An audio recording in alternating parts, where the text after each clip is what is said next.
Honorable Speaker, during the vetting exercise, it was an interesting discussion came up that CPA Mary A.C. Wanyonyi, when her name was brought as appointment as the chairperson of the Commission on Revenue Allocation, most of the reports that were done in the media was relation to that of her spouse.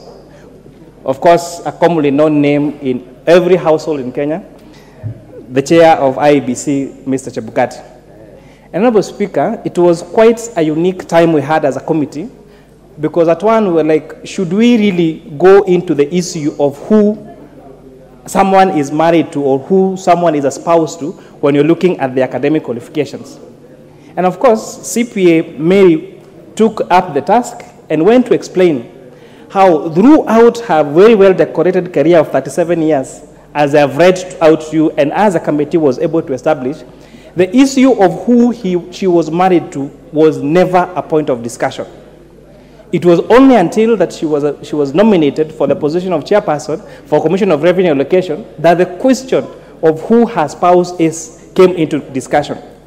And of course, it was very unfair to see people trash her curriculum vitae and the many years of hard work she put both in public service and in pursuing her academic qualifications, being a certified public accountant, being a financial analyst, holding a bachelor's degree in commerce and a master's degree, and the discussion became who was she married to.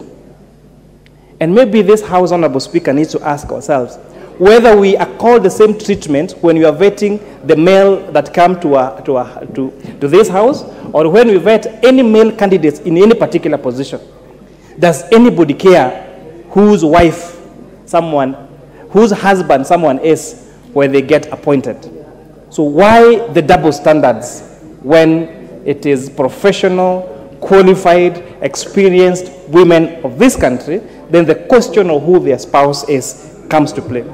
However, Honorable Speaker, CPA Mary Wanyonyi was proud to be a wife, to be a mother, and she said even if it portrayed her or whatever was said, she would still choose that gentleman as her husband. And I was like, that is how our women should be proud of their husbands. And with that, Honorable Speaker, I beg to move that this House approves the appointment of CPA Mary A.C. Wanyonyi as a chairperson for Commission on Revenue Allocation, and do ask the Vice Chair of the Committee of Finance and National Planning, the Honorable Ambassador Langat, to second. With that, I thank you, Honorable Speaker. Mani, who is seconding? Vice Chair. Okay, Vice Chair. Give, okay. Benja. Thank you, Mr. Speaker.